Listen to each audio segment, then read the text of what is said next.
Are you tired of feeling like you're not living up to your potential? Are you constantly waiting for that one breakthrough idea that you know you're capable of?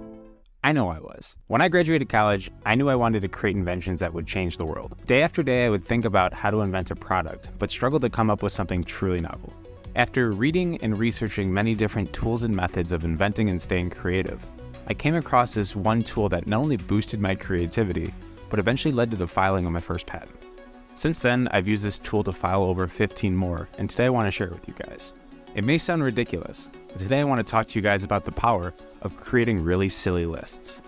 I first came across this concept in a book called Steal Like an Artist by Austin Kleon. In his book, Kleon suggests that dumb lists could be a useful tool for sparking creativity and generating new ideas. He defines dumb lists as a seemingly random or unrelated grouping of items that can be used as a starting point for brainstorming and creative problem solving.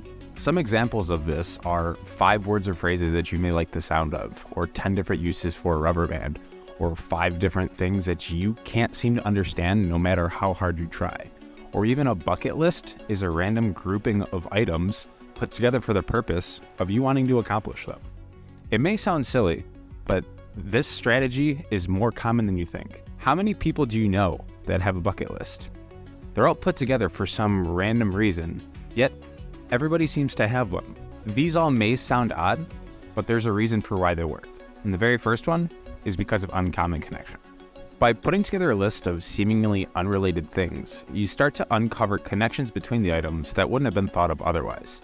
In the innovation space, one of the largest tools that a company has is taking a look at a different industry and what technology is working great in that industry. If that technology that's purposed for one specific function in a different industry can be applied to another sector, that's a novel technology and can be redefined in a different way.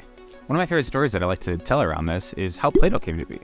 Play-Doh actually was first invented as a household cleaner. Its initial purpose was being used to remove wallpaper off walls. Once Hasbro got wind of this non-toxic chemical that could be used in a house, the branding and marketing was changed. It was dyed specific colors, and then it became a child's toy. This same technology being used in one cleaning sector now became a toy. And look how big of a success Play-Doh is now. The second anecdote that I like to use is the study between clean and messy desks. In 2013, there was a study performed analyzing people with clean desks versus messy desks and looking at the positives and the negatives of each. And what the study actually ended up finding is that people with messy desks tended to be more creative. One of the reasons behind this is because of the amount of items on a messy person's desk, they were able to make different connections between the items that weren't necessarily thought of by someone within an organized, clean manner. This led to higher creativity and different idea generation due to being able to see all of the items on a desk at once. Pretty interesting find.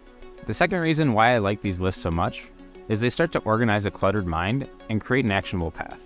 Now, I know this is an inherent trait of lists in general, but one of the benefits of putting items to paper is you have a starting point for moving forward.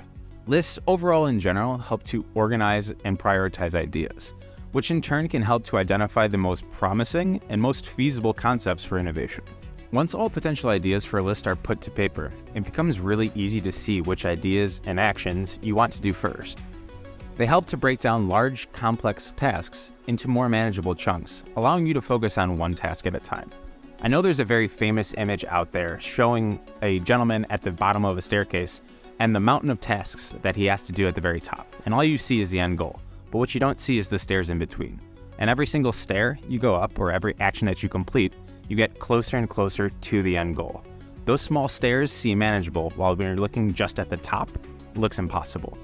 These lists are creating those stairs for you, making it rewarding to cross off and easier to move forward. Along those same lines, if this list is being used for action, the list then serves as a visual reminder of progress, and crossing an item off the list serves as an accomplishment for you moving forward. My main flow of using this list kind of goes like this. First, I'll create a topic. After I've thought of a topic, I will generate 10 to 15 ideas around the topic. After looking through the potential connections in my head, I'll give myself another 5 minutes to jot down any more ideas that might come into my head.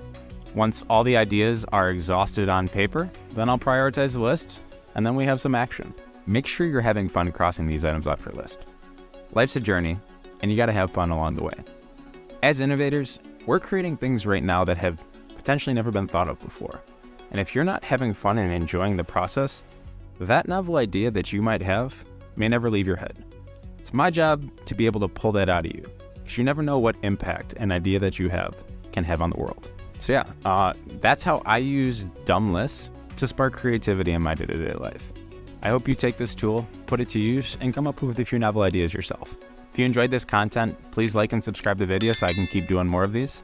And thank you so much for watching. Enjoy, and I'll see you the next one. Take care, y'all.